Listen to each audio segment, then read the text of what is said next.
when women say they like smart guys, they're not talking about these brainy dudes. They're talking about guys with street smarts.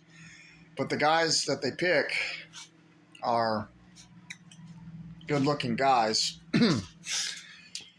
who happen to have street smarts. The reason street smarts are valued more than being brainy. Braininess in the context of creating technology, mathematics, none of that exists in nature. So that's not going to matter to women.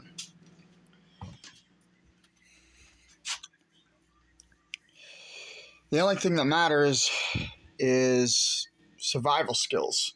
That's far more important than mathematicians, the ability to create technology. None of that exists in nature.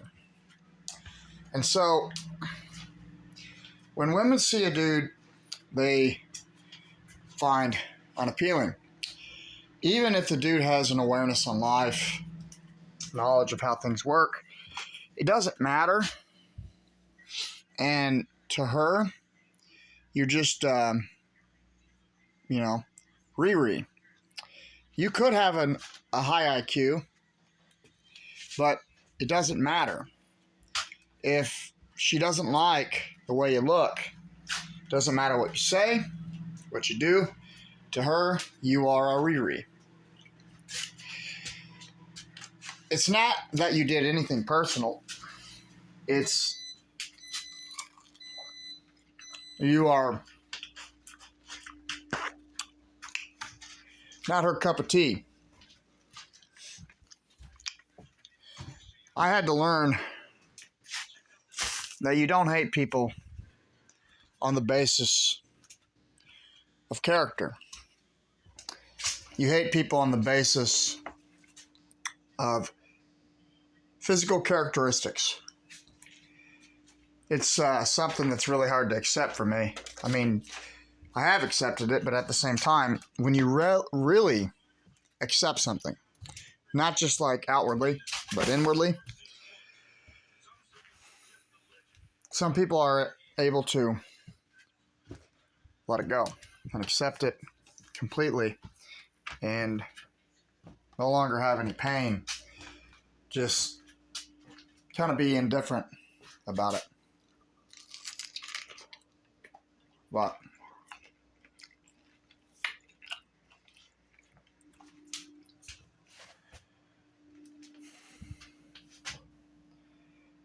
and it's the inward part that I'm failing to accept. Outwardly, I understand it, but I still haven't accepted life as it is inwardly. Because, like anybody else, I'm so pitiful because I have the desire to cope. Cope with life in ways that are sometimes delusional. The belief that one day I'll be something, there's a good chance I won't. And even if you do succeed in doing something like getting a college degree or an education, it doesn't matter. It never did. None of that ever mattered. None of that ever mattered. What kind of job you do, what kind of car you drive, if you drive at all, money, it doesn't matter. It never did. We were all lied to. I don't know why our parents were so delusional and why they lied to us. Told that your value is your character and how kind you are. But even as children, when we saw people we didn't like because of what they looked like, whether we didn't realize it, but we were harsher to those people. And we too were bullied, and we didn't understand why we were bullied for the most part. Maybe we acted weird, and so we assumed it's because we act odd. And then as you get older, You have to learn that it's not really about how you act. It's what you look like when you do it.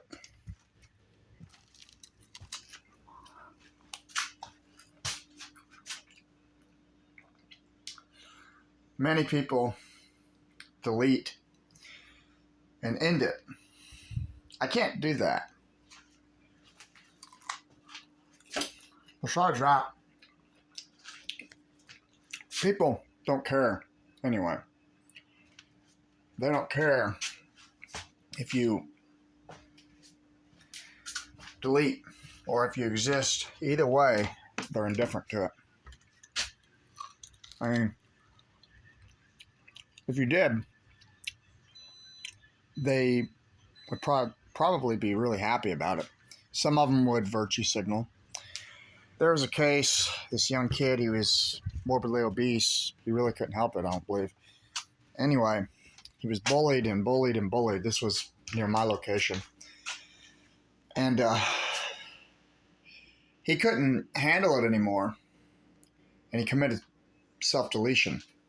And all of a sudden, all these people who abused him, treated him horribly, because human beings are so moral, we're prone to empathy, right? All of a sudden, oh, we're so sorry. We feel really bad about that. No, these people didn't really feel bad about that. They were virtue signaling. They didn't want to appear as they really are. People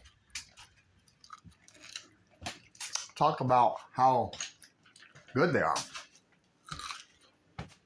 They're a good person. I'm a good person. They're a good person. Depends on who you talk to, I guess.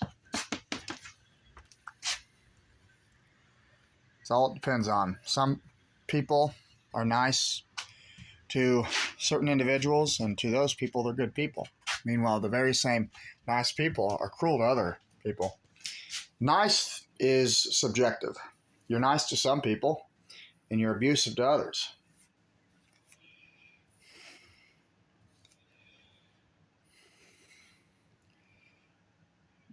Learning all this in my 33 years of life,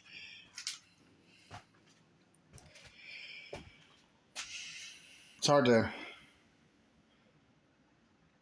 accept. It really is. It's hard to deal with. Can you just think about it? You're a virgin for the rest of your life. You always will be. You'll never experience female compatibility. You'll never get to hear a woman's struggles and hear how much she loves you. You'll never get to hear any of that. You'll never experience that. You'll never wake up or laying in your bed looking in each other's eyes.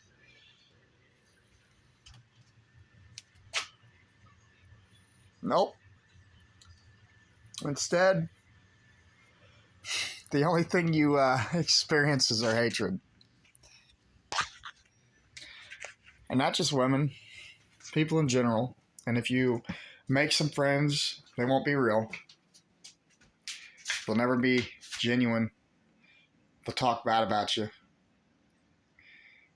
behind your back, and then act like you're stupid, play dumb, and have the idea that you don't know what they're doing.